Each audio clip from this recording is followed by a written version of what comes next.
Hello, and welcome back to Torment, Tides of Numenera. Let's play the Can I Remember What I Was Doing game. I don't think I can. I'm glad that it always starts me incredibly zoomed in. Ah yes, I remember I was talking to these people and getting bored of talking to them. Let's talk to this guy, because apparently there's got to be another way out of here. This androgynous woman projects an air of fearsome will. Her muscles are thin and wiry, and her body screams of sharp edges. She seems like a human stiletto. Her head is shaved, and she bears the tattoo of a cast-off on her scalp. Never seen you before, she says. I'm Barricale Brunna. She starts scanning the cliffside. How long have you been awake since he moved out? Out of your body, I mean. 2 minutes precisely. She's not joining Padge Barricale. Not if I have anything to do with it. Not particularly interested in recruiting anyone, Matkina. Not my mission. She faces Matkina. You still mad about Colm? Still carrying that grudge. She looks at you and jerks her thumb at Matkina. All the people she fought so hard to save. They're all dead. Natural causes. She shrugs. But you don't carry a grudge for natural causes. Starting to remember why I left Miel Avest. Starting to remember why we encouraged you to leave. She turns back to you. Anyway, I was on my way to Miel Avest with a message for Padge Reckon, but the portals are blocked. The cowards heard someone say the Sorrow's hunting again, so they locked the doors behind themselves. Padge will get her message later. I need to return to the endless battle. Tell me about the endless battle. If it's really endless, why keep fighting? Tell me about that. She shrugs. Makes us stronger, faster, deadlier, more of what we are, strips away the drops of life and makes experience shine. Peacetime life is dull and worthless, like watching life go past through a veil. War clarifies life, makes us better. Endless is a good thing if you keep that in mind. Tell me about that guy who stabbed Matkina in the back. It wasn't a guy. She flashes a quick look of surprise. Oh, right, you're new. Padge is the commander of the 1st Militia, took up the mantle, keeping our cursed sire's forces contained. Smart woman, though.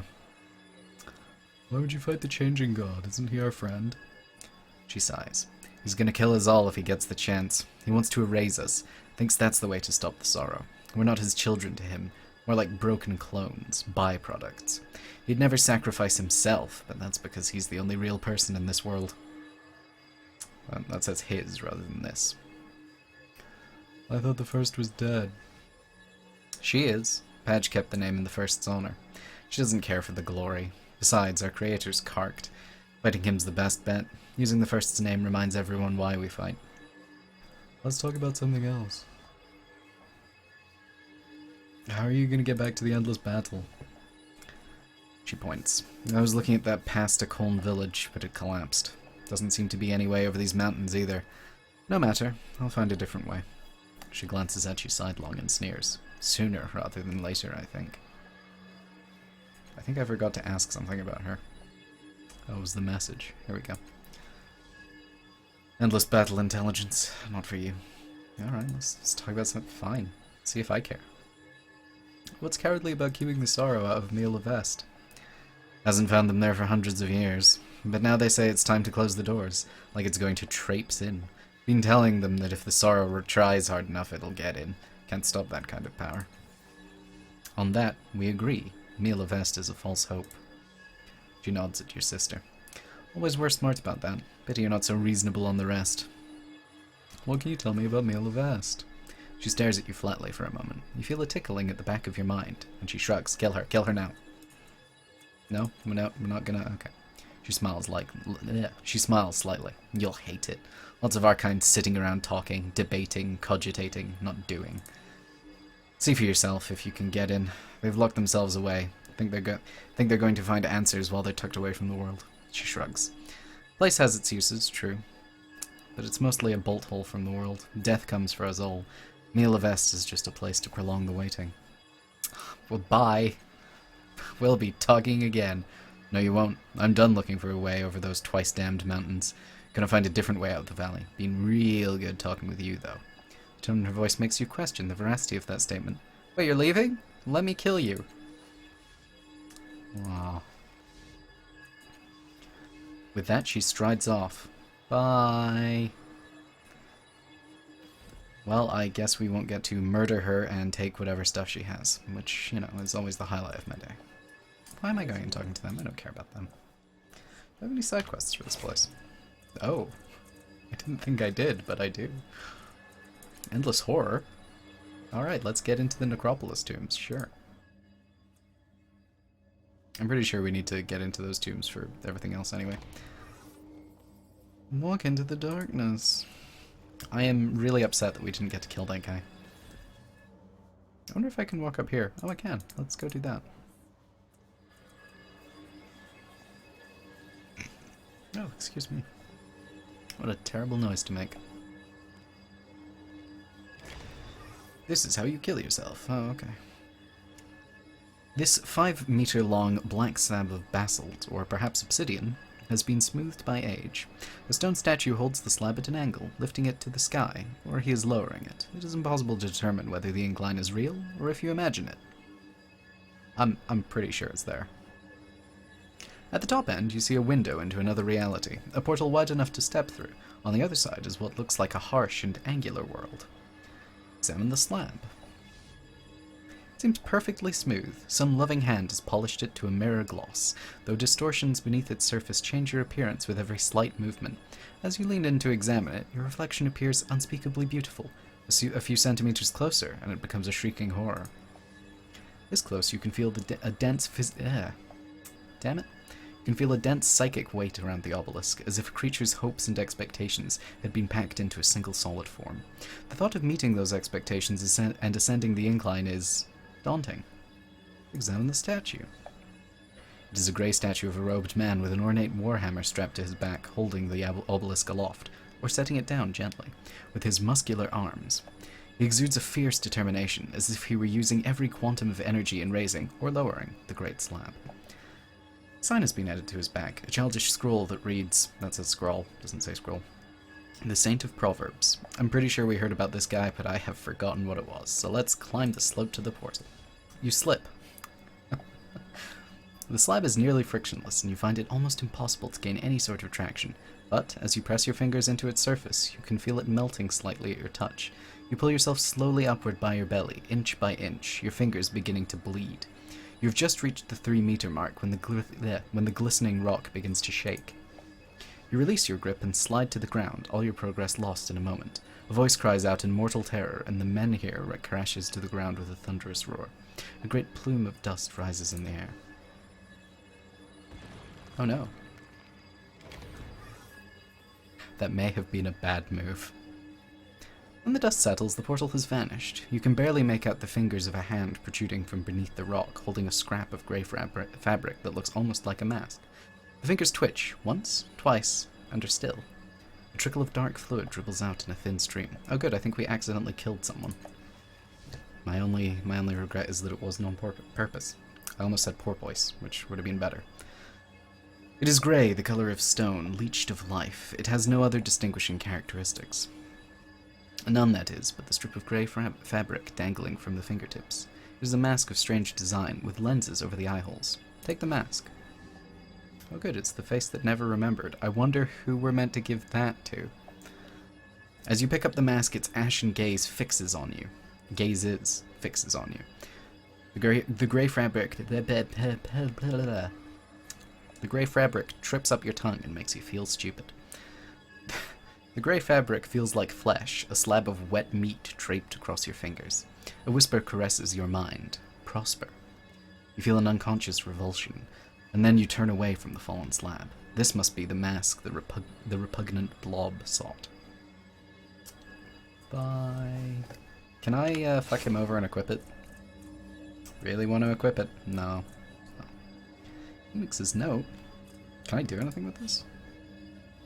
Ah, so presumably this is a combination for the tomb. Okay. I've already forgotten the tomb combination this guy gave us, but perhaps it has been written in our journal somewhere. Hi, blob of 3, you disgusting lump of flesh. You climbed obelisk. You fell. What did you learn from this experience? Fuck you, here's the mask. The blob's mouth gasps. The blob's mouths gasp simultaneously. The mask of Prosper, the face that never remembered. They yearn for it, even as they squirm away. Give it to us. Give. What will you give me for it? You do not know Prosper. You don't appreciate him like we did. We will give you nothing. Nothing. Oh, fuck you then. Then we don't want it anyway. Anything you touch is tainted. Garbage. Its fingernails drag long furrows through its flesh, bloody runnels that heal instantly. Nah. What else do you want from us, purveyor of schist? Nothing. Fuck you. I probably will, since I think, you know, this is the only way I can complete this quest. Although, with that said, I apparently don't have a quest to give you the mask, so maybe I'll just keep it anyway. Oh look, now we have silver and red, instead of, hey, that's kind of like my, my little logo thing. A little triangle circle. Alright. Good. So, now we can do red and white stuff, I guess. Like, fucking around with assassins. Fine, you can have the mask. Oh, I got XP for that. The blob reaches out with its deformed arms and accepts the mask from you. The three faces immediately start trying to control the creature's arms so they can place the mask on one of the other faces, and they lose interest in you for the moment. I hope that that is what happens for just we come back and can't talk to them because they're too busy trying to put it on. Damn it. Alright, fuck you. I don't know if I will be back. I don't necessarily have any reason to be back. Okay, so we need to come up there, which means we need to get on that one, so let's go and do that. I still can't believe that there's a place we can go to sleep for free. I honestly feel like I'm cheating.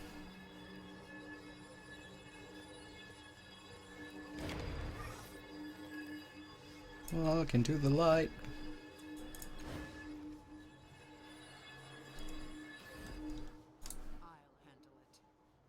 Here's our alcove. Still need to die to find out what's going on with Eritis. Maybe there's no reliable way to kill yourself in this one, and that's why there are so many encounters where you can fight people. And they're like, oh, missed all the encounters where you could have died. Well, tough luck, I guess you're not going to get Eritis' side quest. Fuck you. Oh, thanks, Kim.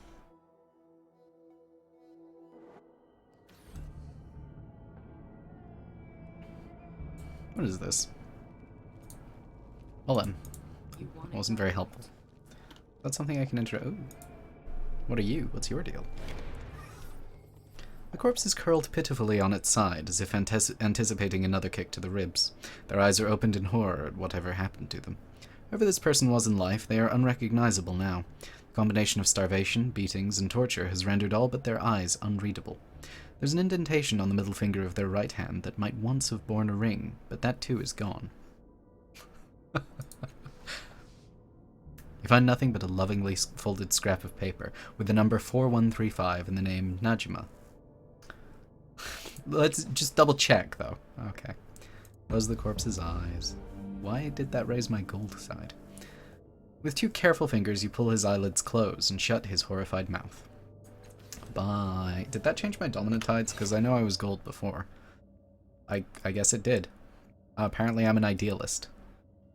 To some people, no one tide dominates over any other. Those people might be capricious, or they might live their lives in balance, valuing both investigation and action, power and kindness, society's good and the good of the individual.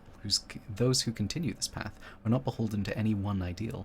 They are flexible, open to a variety of solutions for each situation. Most find this is not an easy path to follow for very long. Oh, so I guess I'm not... This isn't the silver tide, but rather it's that I have a lot in all the tides. So that's good. I'm happy about that, sure. I miss being red and white, I'll be honest. I don't know, I'd have thought that the fact that I tried to kill everything would, you know, give me a pretty high red score, but I guess not. Were these people here before? Jenkins, my boy, talk to me. I almost didn't think I was going to make it out of there alive. You are a saint in human flesh. Who are you? I'm Jenkins. Jenkins the Jinx. He wrinkles his nose. Wasn't my first choice of name, believe me, but I don't really mind it anymore. It's kind of Apt. He looks you over, then shovels forward a little, leaning closer. You see, I really like to help people, but I have a habit of getting lost, he says in what he clearly thinks is a whisper. I'll camp down for the night with my party, and by morning they'll all be gone. He stares up at you in wide-eyed wonderment. It's a terrible curse, really it is.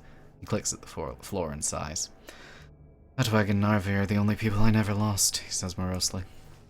Not for lack of trying. Don't worry, Narv, I'll never try to lose you. Have you heard of a dead girl named Choi? He brightens. Of course Oh, no. No, I haven't. He slumps in despair. I really am helpful. I mean, usually.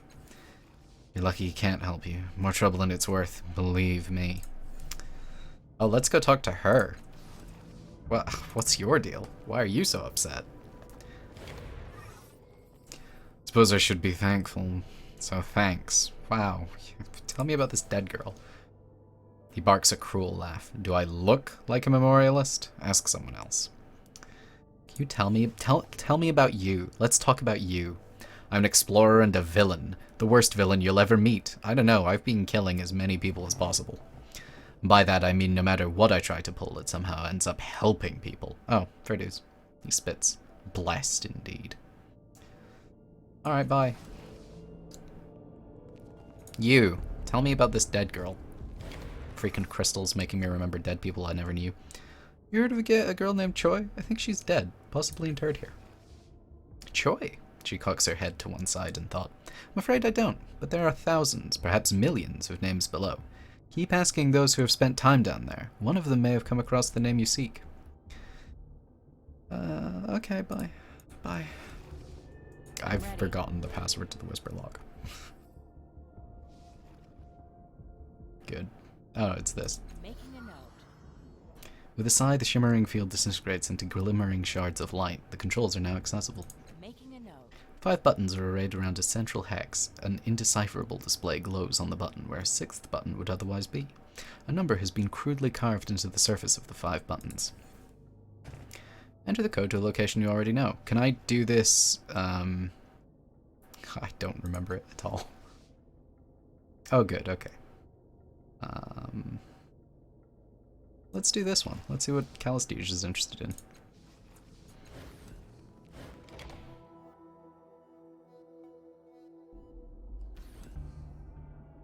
I'm glad I don't need to remember any of these.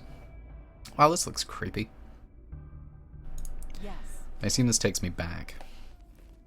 The console here is similar to the one in the Necropolis entrance. There are 5 buttons, each with a number carved into them. Did the memorialists carve these numbers in every tomb? But there are additional buttons as well. 6 edge buttons surrounding the carved ones are lit. Each of these has an arrow scratched into it, pointing away from the center. The small hex in the center is glowing as well. If you're interpreting the illuminated symbols correctly, you're currently in tomb 3543. Walk away. Let's interact with this creepy face thing. Intricate etchings cover this carved head, and with the... doesn't have an and in there. With the most prominent being 8 concentric channels centered on the brow. A small porcelain bead in each channel is attached to loose metal strings of varying thickness. The strings run down the bridge of the nose and emerge from the open mouth at even intervals, reaching down to the floor. It reminds you of a large stringed instrument. Really? It doesn't remind you of a face? Okay. Though you have no idea how to play it. Her eyes alight on the 8 concentric rings, and she hisses with delight. I would like to uncover this thing's secrets. She runs idle fingers across the strings, producing a series of discordant notes that shiver a jagged, ugly rainbow into being. She frowns. It must require tuning. Well, as we all know, the last cast-off's secret hidden talent is being amazing at tuning pianos. Jesus fucking Christ, alright. These carvings were not made by human hands. They curl and flow in an alien script, and lights glimmer within them. Staring at them induces a mental fog, the feeling that your mind is being pulled away into some astronomically distant maze. But when you blink, you snap back to reality. You feel nausea coming on. Calistige traces the deep-set band of concentric circles with her fingertips, oblivious to the attention of her echoes. Such artistry, she whispers. Examine the strings. Each of the 8 strings is fully transparent, of varying thickness, and is made of shimmering light, coherent but gentle. When you touch them, they make a terrible noise as of shattering glass, crunching metal, and screaming exotic animals. Oh, excuse me. The head of each string is attached to a small bead in one of the 8 concentric circles. I'm glad at how much mileage the game is getting out of the word concentric. Examine the beads. Each bead is made of a different metal, machined in exquisite detail. A tiny indentation in the bead fastens onto the string, a beam of coherent light. A small bridge anchors the bead to a partner in the neighboring channel.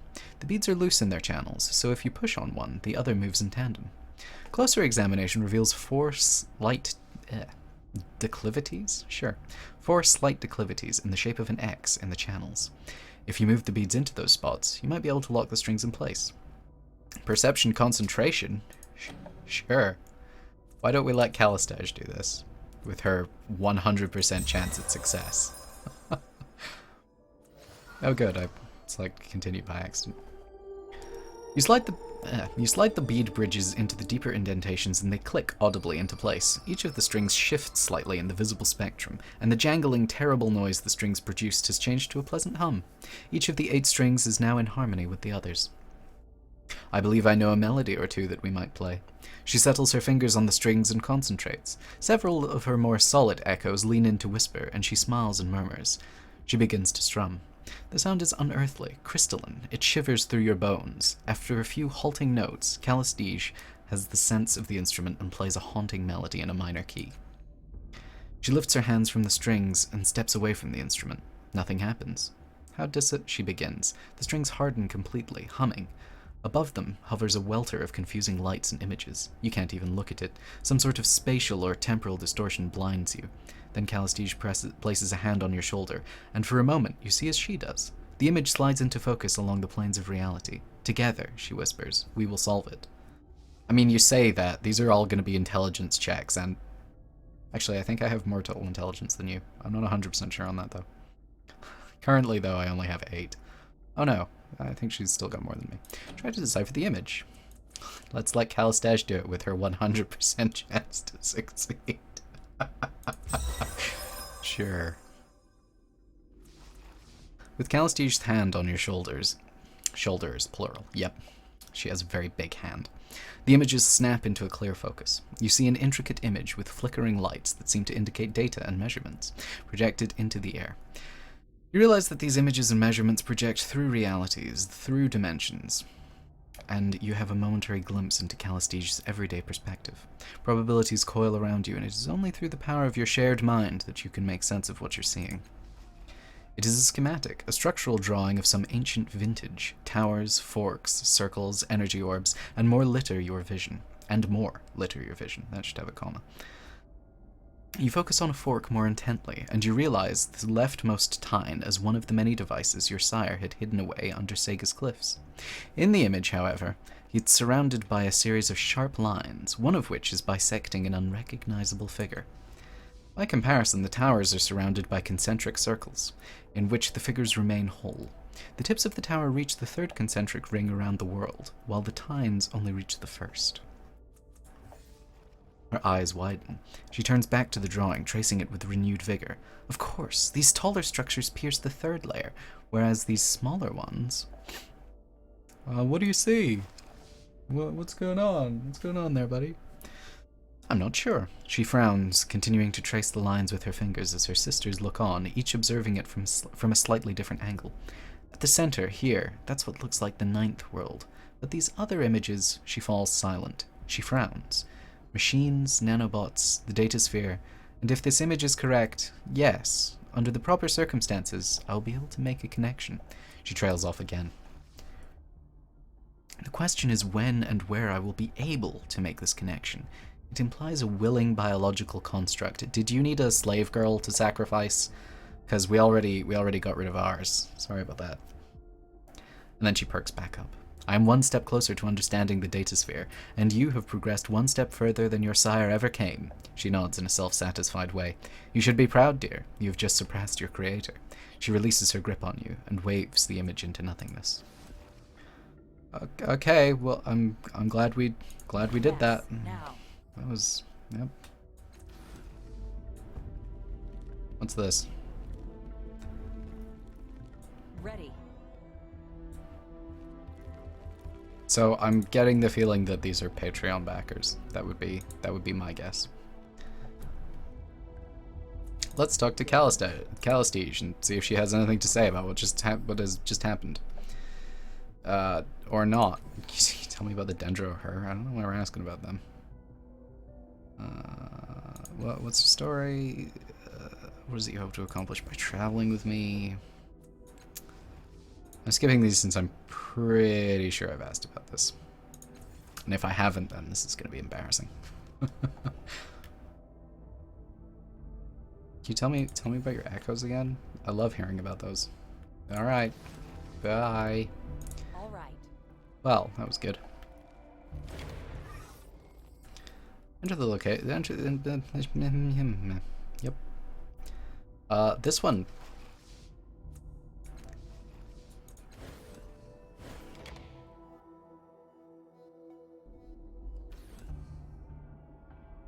Yo, look, it's something. Of course. Oh, it's more Patreon backers, methinks. Yes. Or possibly devs. Or maybe both. I don't know. His fight came to an abrupt end with the realization that truth is irrelevant. All that matters in society is belief. Those that see the truth outside accepted beliefs can suffer in silence or cry out in futility one last time before they disappear. Read the name plaque. Peter the Wonder Goth. Great. On it. I'm getting the sense that I'm not gonna have us. Oh, okay. Alright, fair enough. There's something tucked behind this marker. You struggle to wrench it free. As soon as you do, you realize, through an odd twist in your gut more than anything else, that this is some cast-off Samircaster. You tuck it away and turn your attention to the epitaph. Beautiful, beautiful Najma, a casualty of war that she had nothing to do with. 1999 to 2003. Read the name plaque. Najma. Alright, okay, great. So I guess we're probably going to be using their Mirrorcaster at some point, maybe. These flowers... I don't like to read this. Use item! The too-warm device hums and throbs in your hand, and though you hear no music, you realize your lips are mouthing the words to a song in a language you don't speak. You feel the mirror this device contains blooming within you like a flowering, looping vine. Inspect the Mirrorcaster. The metallic petals of the device flutter in the slightest breeze. Light sparkles off the intricate circuitry within them. Enter the mirror. Oh good, we're being beaten to death. Red. It's the color of the sky as the sun sets behind the stacked hovels. It's the color of the dust that coats the massive obelisk rising beyond the hovels, holding back the endless waters of the oasis. It's the color of her skin. The woman's name is Sukya. Her skin turns red when she's afraid. A mutation. Red is the color of her blood, running from the gash in her forehead. Red is your rage as you look at the two men who tower over her, laughing raucously, taking turns to vent their spite. You can smell it, the blood and their loathing. It stinks worse than Sukya's fear. I have to question why this isn't in italics. Please, Sukya begs you, please stop them. Help me. I have to stay true to myself and kill everyone. The humans laugh at your pathetic attempt. They turn on you, overwhelming you from both sides. You can't protect every place at once. They pound your face, your stomach, your kidneys. You taste blood and smell your own fear. They knock you down, and all you see is the red sky behind their sneering faces. They stop at last. One of them spits on your face. Damn mutants, he says. You don't belong here. We'll be back later with the others, then we'll teach you a real lesson. I didn't know we were in X-Men now. They strut back down the road into town. After they leave, I still have no idea how to say this. A Chirurgian runs forward to attend Sukya's wounds. A small boy covered in blood blisters comes out from his hiding place to watch. An enormous mutant with an elongated neck towers over both of them. A woman with blue skin runs out from her home. Ash, she shouts at the boy. You get home this instant. The boy tears himself away from Sukya and the Chirurgeon. Suddenly he stops and looks up to you. Oh, excuse me. They said they were coming back. What are we going to do? His mother Lally puts a hand on the boy's shoulder and also looks to you. What are we going to do? You feel the heat of several dozen eyes asking the same thing, looking to you for guidance. Let's prepare to fight. The Boy Ash clenches his fist and grins, but the others look at each other with uncertainty. Are you sure? Says Ash's mother. We're not fighters. We're just folk.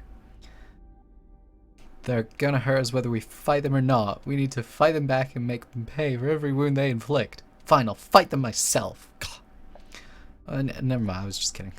Chickillo. Let's do this one, because I don't feel edgy enough for this one.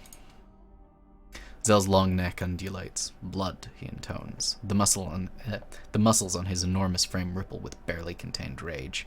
It is the way. The others look at each other uneasily. Ash tries to run forward, but his mother restrains him. The others all turn away. Zell places one enormous hand on your shoulder. They will not. Zell will.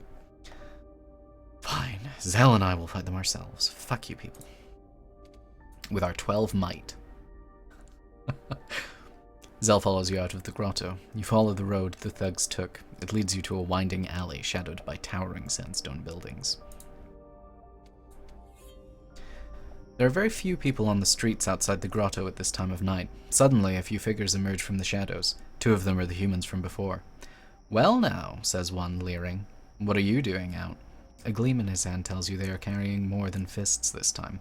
More figures emerge surrounding you. The scrape of metal sends a shiver up your spine.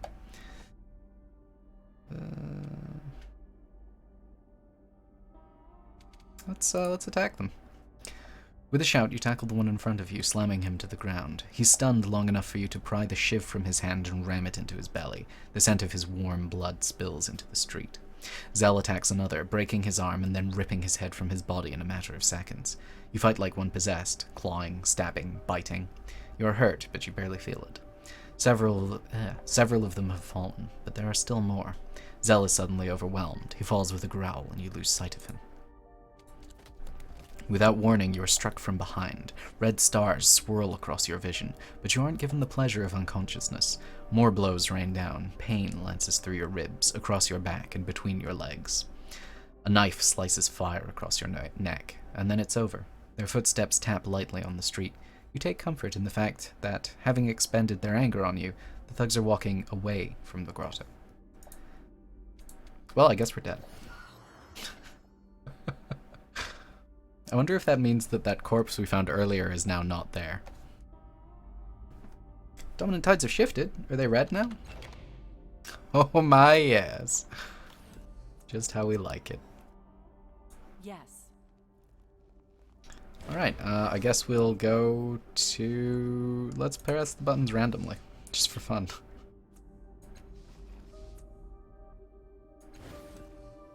I hope we meet someone who can tell us about that imaginary dead girl who we hallucinated about.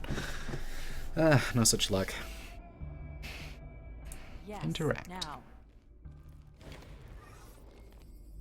Never let it be said that I was bereft of virtue, even if I had never fully understood how to live by it. Damn it, did I ask that other guy about Choi? I did, and he was like, nah, I don't know what that is. Read the name plaque. Okay. Not even gonna try.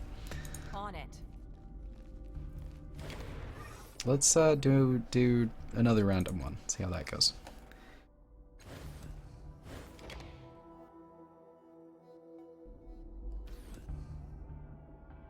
Let's go. In life I have nothing, but in death I will inherit everything as one of his children. I'll see you soon, Sarah Mo. Read the name plaque. Ibram Skyheart. Alright. There's a name for you. I don't know, do any of these look interesting? That looks vaguely interesting. Alright. Alright. Let's,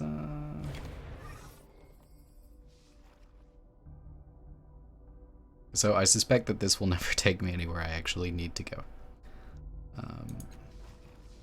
Let me... Oh, can I not, Whoops. Go. Is there not a central? Yeah, there we go. So I suspect that if I press this, I'll be able to go back to the beginning bit. Yay. Yes. Right. Let's go double check with that guy, who I'm fairly sure I asked, but I'm not 100% sure. I hope I can rest over there. I'll be upset if I can't.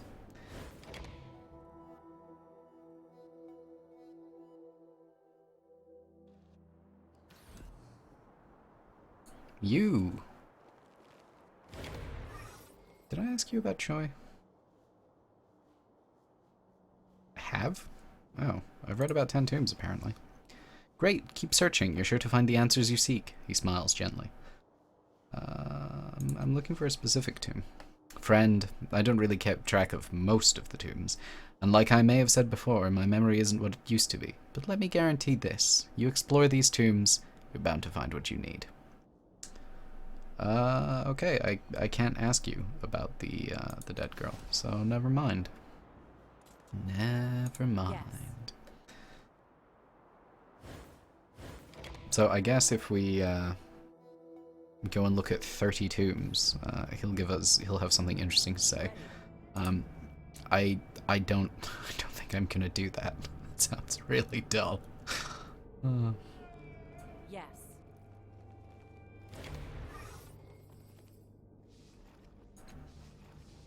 All right, let's go to the first cast-off's tomb.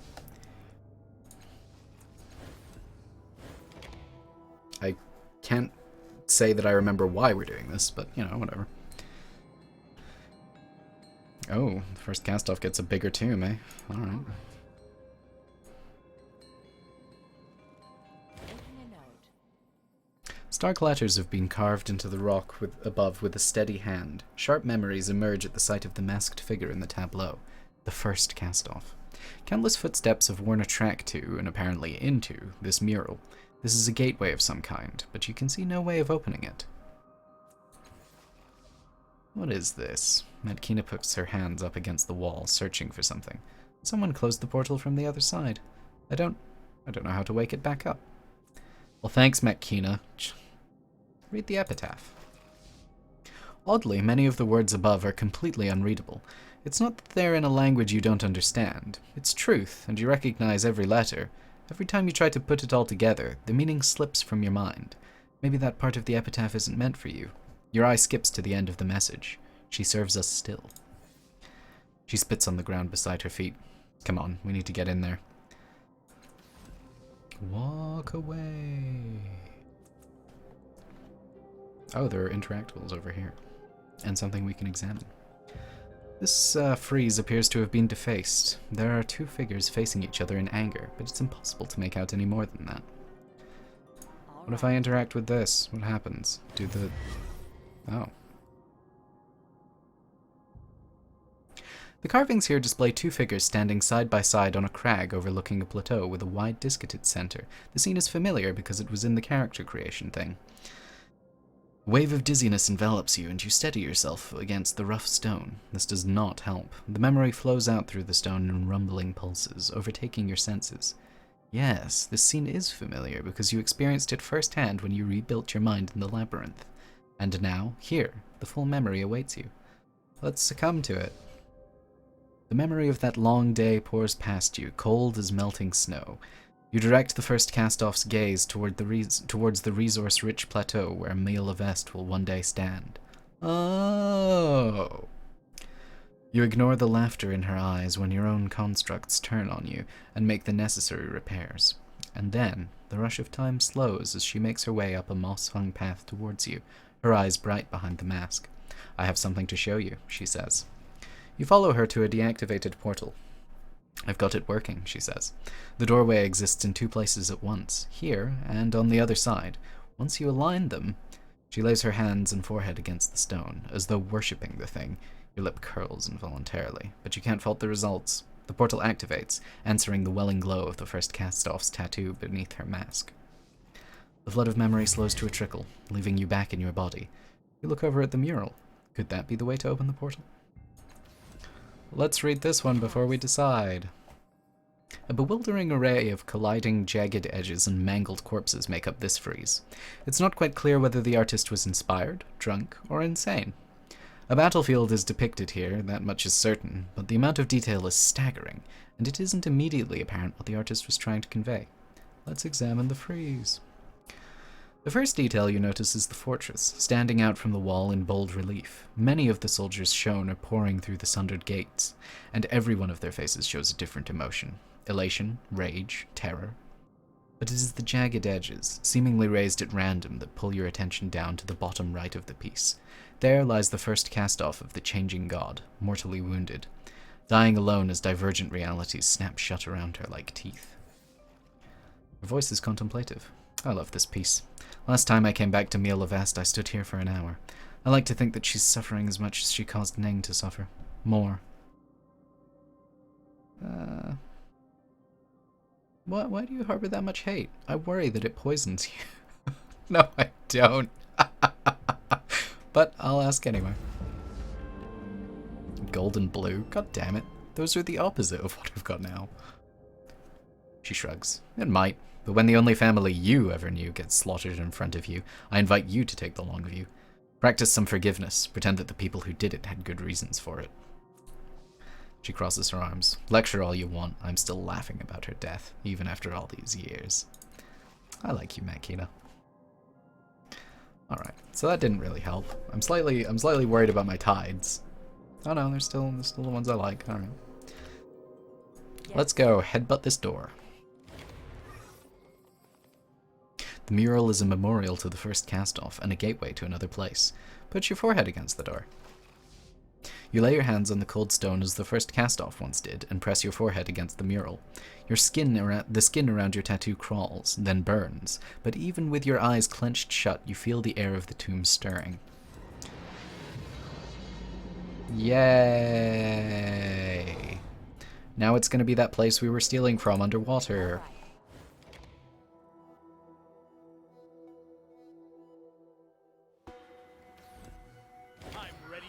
Oh, 100 XP.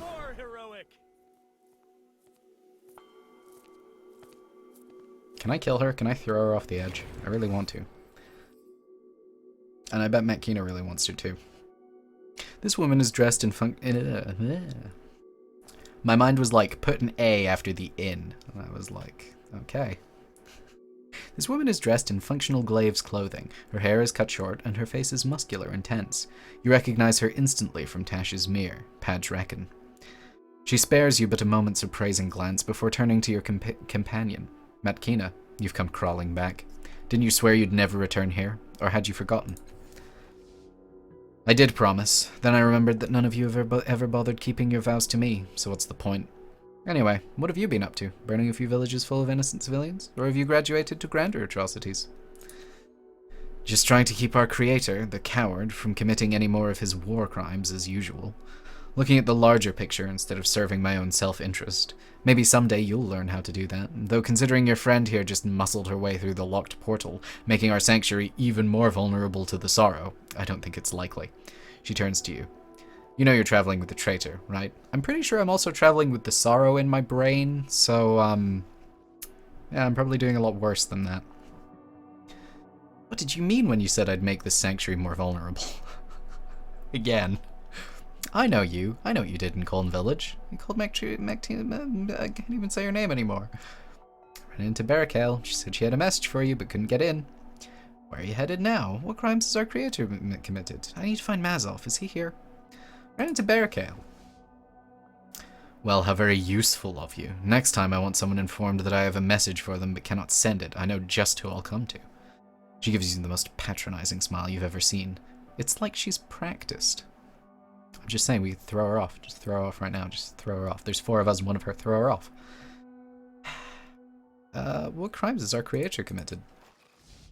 Do you want the full litany? Ask someone else, because I haven't got the year to spare. The worst one is that he had plans to kill us, to sacrifice us to save his life. The first found out and took a stand to stop him, but she's dead now. We're stuck with me commanding in her memory. Meanwhile, sycophants and lickspittles work for him for the privilege of being destroyed. For some incomprehensible reason, they've put their faith in the man who dropped us into a world of pain. The other cast-offs who work for the Changing God, can I go join them? I mean, maybe they believe in the salvation he offers. Might be. They're not idiots in most other things, it's true. But to anyone with eyes, it's clear that he's lying to them. He's led them into death because he's too frightened to face it himself. How did the first die? And was that literally her name? Because I feel like she could have had a better one. She chews her cheek for a moment. As she lived, sacrificing herself for our lives. Makina, do you have anything to say about that? Oh look, she does. An evil sneer creeps onto her face. She was killed in a raid, and Padge used her reality shifting device to make it permanent. She exhales slowly, her face going carefully, studiously blank. She turns back to you. She's right, a mistake that haunts me to this day. What were the changing god's plans? To offer our lives in a mad sacrifice to stop the sorrow. He doesn't care about us. He doesn't care about anyone but himself. Well, I mean, you know, I think I can see this from his point of view. I'm just saying. Tell me again how the changing god planned to kill us all. I'm not privy to the details. The first told me. She told us all. It sounded to me like he cut a deal with the sorrow. All our lives in exchange for his. Let me ask about something else. She sighs, exasperated, because she knows that you have all the power in this conversation. She can't choose to exit it. Only you can. What did you mean when I blah blah blah blah? There are rumors that sorrow activity has increased recently. I don't buy the stories, but many of them do. She points a thumb behind her to the other cast-offs. Your brothers and sisters, your family. Whatever. Even if the sorrow isn't more active, it's still active, and they came here to be safe. You acted without thinking, forced your way inside a locked sanctuary, and now want to know what you did wrong? The changing god built you to think better than that, I hope. I think he built me to just be incredibly callous, actually. Why do you care what I think? I have my reasons for getting in here. And no doubt they're good reasons, important enough that you'd threaten one place where we've been safe from the sorrow for centuries. Frankly, I'm not that interested in hearing them. I know you did in Colne Village. Oh, Makina told you. What a surprise. She's generally so quiet about her feelings. She adjusts her soul belt. Colne was a pity, a tragedy, but it had to happen that way. I've been a warrior for most of my centuries. I know about making sacrifices in service of a higher ideal.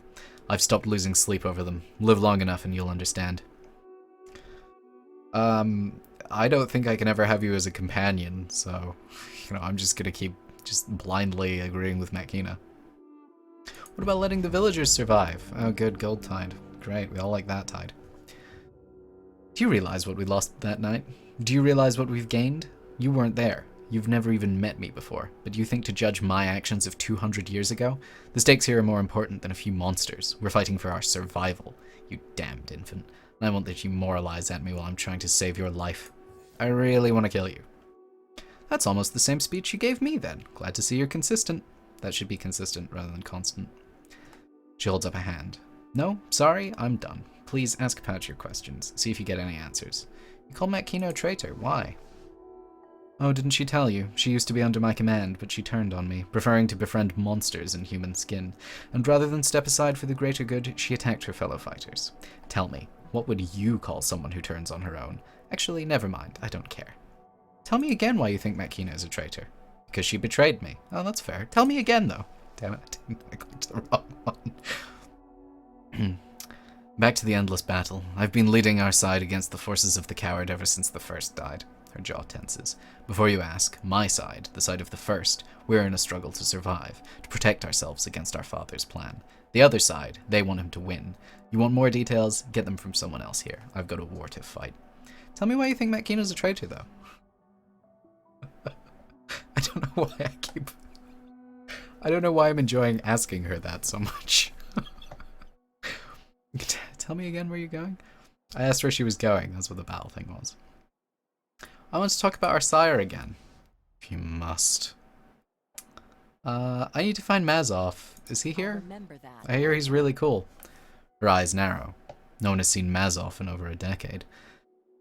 Oh god, how do I say that name? Adaris might know where he is. Talk to her. Her voice softens. Adaris might be the best of us. Treat her well, or I'll be sure to pay. I'll be sure you pay in blood and pain. Just throw her off. Just throw her off.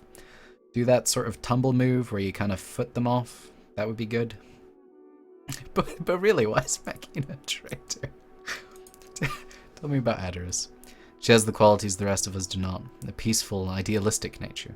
She wants only the best for all cast-offs. She rises above our rivalries. Her idealism is frustrating at times, but she has wisdom and insight in her gentle nature.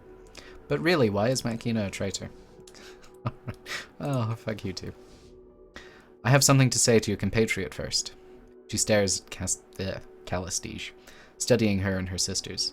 Now that our sibling rivalry is out of the way, let's talk about you. You fractured yourself on purpose, didn't you? Oh, is she your sister, Calistige? Your surname's Reckon? Alright. She lifts her chin imperiously. Of course I did. Word of advice, then. Undo it. I've seen other people try to make themselves more than human, like the coward, for instance. And all it gains you is a lifetime of loneliness and centuries of regret. Never seen it work out for anyone. She shrugs. But you people will do what you must. She turns back to you. Why would she take your advice? No one here trusts you. This is a very good point. You don't trust me because you're fools. It's not my life, not my mistake. I don't know, you just seem to like telling people what to do. I have one more thing to say to you. I want you to mark it carefully. The Changing God, the coward, intends to kill us all. If you meet him, don't trust him. He's going to ruin us as surely as the sorrow. She turns and strides away. I'd wish you success, but I just fucking hate you. Oh, okay. Bye, Padge. I'm 100% gonna side with the Changing God. Pretty sure it'll get me killed, but definitely doing that. Well, you said to Padge, you took my side. Why? Well, Padge is kind of a dick. And you deal all the damage. Oh my god. Honestly, I just didn't like her. She nods. She has that effect. Well, I appreciate it, for whatever reason you did it. Can we do something nice for Eratus now? Oh, I leveled up too. Oh, now I'm fully red. Okay. Would really like that. Let me see now. I guess it's a skill then that I want to do? Skill. No. Ability? Why can I not increase my heavy weapons? Did I just miss it? I'm not seeing heavy weapons anywhere. Why is endurance so low? Ability. What if we increase stat pools? What do we got going on? We could bring this up to 12. That might be a good idea. Alright, let's do that. That was probably a bad move. Alright. Oh, I forgot to level Eratus up. Whoops. Let's increase your skill. Yep. Yes. Just show me healing. I'm not interested in... No. I can't increase his abilities with combat skills either. Ah. Maybe that's only for other stuff later. I'll just spend more effort. No, I'm okay with that. Stat pools. Ability or skill. What abilities does he have? Fell swoop. I think we've got quite a lot of AoE just now, don't we? Or do we only have flash? I don't remember. Let's increase stat pools. Let's increase your might. Okay. Look at this very circular place. Oh good, all my secondary quests are still there. That's good. Hi, the Chalcedon. I want you to sell things. This man is less flesh than muscle, running in corded bands from his thick neck down to his broad chest, wide arms, and calloused hands. He focuses on you, his cold eyes flicking from your face and the shape of your tattoo to the width of your shoulders, like a prospective buyer sizing up a particularly dangerous animal. Well, at least it's not like sizing up a cat. Then he smiles, and it is as wide and genuine as any you've ever seen. The most advanced of our sire's children, here at last. I'm surprised you didn't make your way here sooner. You're not upset that I opened the portal? People are upset at me for that. Well, he says, chuckling. There is a touch of unease in it, you notice. I argued for the portal's closure to begin with, so I'm concerned that it's open again. But I trust that our sire knew what he was doing when he made you. So I have no doubt that the weakening of our defenses is a smaller part of his greater strategy. Isn't he fighting against you? Matkina chuckles to herself. The large man turns her away, scowling, and she holds his gaze. He is the one that looks away. Who are you? I am the Chalcedon, commander of the Changing God's forces in the endless battle, the guardian of his grand design, and his champion. He raises a self-deprecating hand. Not that our sire truly needs my help, of course, but some here in the very land he created for us would rather acknowledge all he's done for us. He shakes his head slowly. Some of these disagreements can be resolved through debate, but not all, of course. Not all. Have you seen the Changing God lately? How's he doing? Well, what's he up to? No, but that's not unusual, he says. His strategies absorb most of his time, which is why he leaves most of the work in the endless battle and the diplomacy in Miel Avest to me. He flashes a grin. And, as you might imagine, he measures time differently than us. He chuckles. It's been a number of years since I've seen him. I doubt our sire has noticed. Who are you again? I know you just said, but I've forgotten. Tell me about the change. Oh, God, I don't care. I don't care. I'm there, in the shadows. I am sympathetic to your cause, though. Lady Ansh.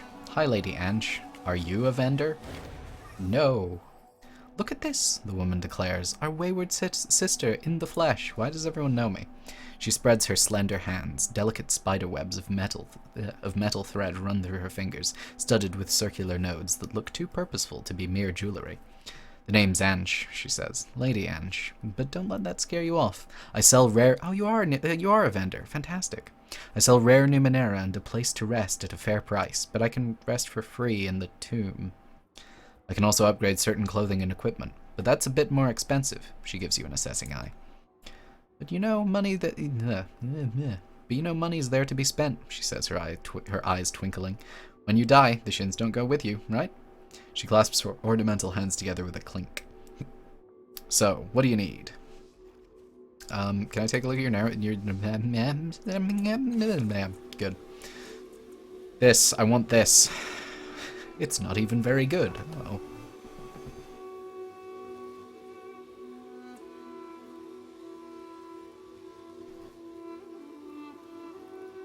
I actually don't know if I want that or not.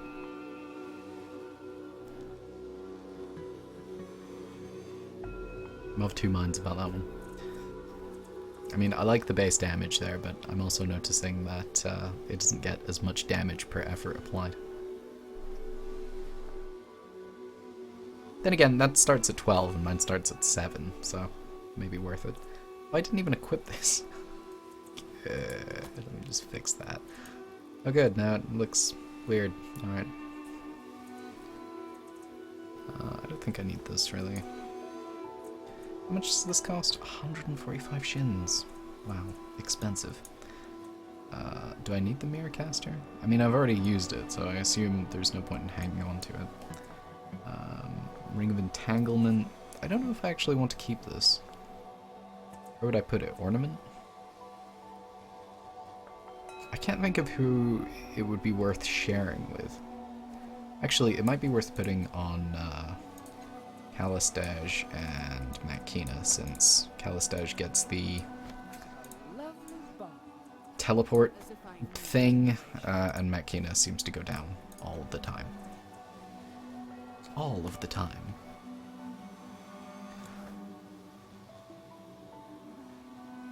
Ooh. What's this? It's a spirit shroud.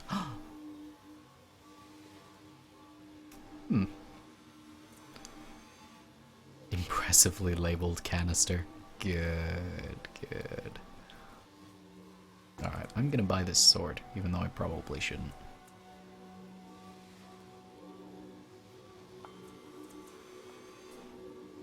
I can't? Really? I have 301 shins. How much does it cost? Oh, it costs 517. I thought it cost 145. Whoops. Alright, that's fine. Do I need this? What's this? Oh. Stim.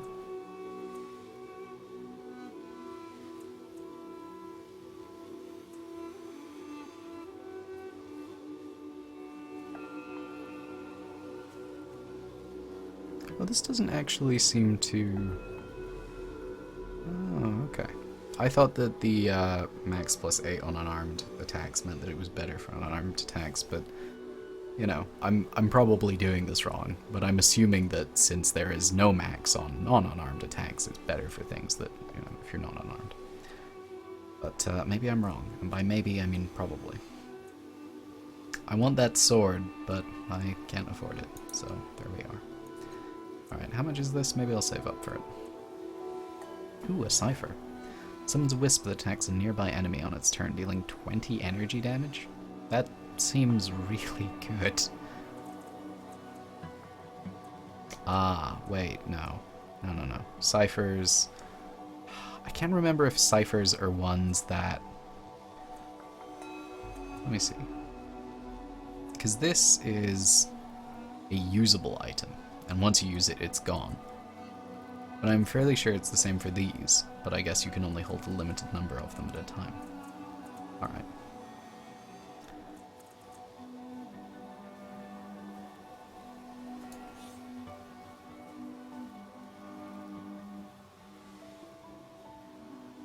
Oh, this is the other half of the ring. Well, I don't know if the Shadow Ring is good or not, but I guess we've got it now. Use item. You pull the first ring fragment from your bags. At first it looks like you've misplaced the second, then you find it pressed into a fold at the exact opposite end from where you found the first one. You reach down to grab it, but find that you can't. The fragments reject each other with a force beyond magnetism alone. You pick up the second one with your other hand, and hold them in opposing palms. Examine the one we bought. You hold the ring fragment to your eye. The fragment's edges are rough, as if sundered by a mighty strike, but on one end you can still see a socket that might have fit a gemstone or something else. Examine the other one. You hold the ring fragment in one hand, though it seems like this should be impossible. The small thing is incredibly heavy. A small protrusion extends from one end of this fragment. Combine them. Pinching the fragments between thumbs and forefinger, you struggle to bring them together, and the force repelling them is not magnetism. It's almost as if someone is holding your hands apart with impossible, contemptuous strength. Nevertheless, there must be a way to join Araf and Vareth. You just haven't found it yet. Requires specialized title. No, I'm just gonna might. Ah, damn it. Really? I have to use this much and I still can't? Okay. It's getting to the point where I need to start... Oh wow, she has a lot of might. Wasn't expecting that. Alright. Yay! Ever so slowly, you force the ring fragments together, pushing your way through the massive force repelling them. The closer you bring Areth and Vareth together, the more they seem to resist. Beads of sweat form on your forehead, and your muscles scream in agony. But then, finally, the moment you force the rings to touch, the repelling force completely dissipates, and the two fragments eagerly latch onto each other. The complete Shadow Ring lies in the palm of your hand, shimmering with barely restrained power. Pocket the ring. It gives you -1 to intelligence and nothing else. God damn it.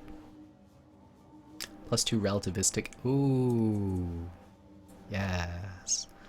Realistically, I should probably put that on Makina, but, you know, we'll just pretend that I don't like min-maxing. Even though I do. Oh, so much that I do. Let's talk to her and see about these enhancements she's been talking about. There's a joke in there somewhere, but let's talk about those upgrades. Sure thing, she says. But in case I wasn't clear before, I can't do much with what you're wearing. It's pretty good as is. Oh, I'm sorry. That should have been more with what you're wearing. She scratches her chin. Your friends, on the other hand, I can help. Who needs work done? Eratus, love me. I don't need upgrades, Eratus declares, outraged. He immediately falters. Do I? You might, Ange says, frowning as she examines your companion.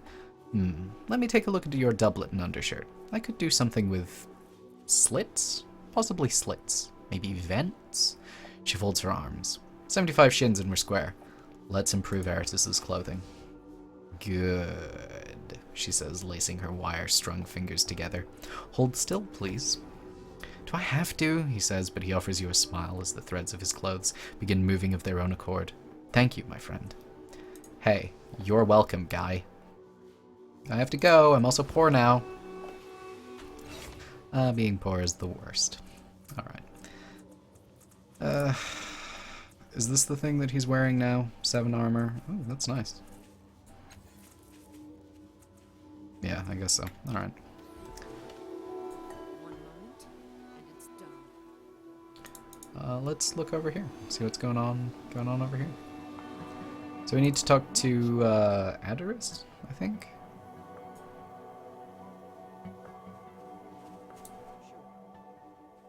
Wherever the hell she is.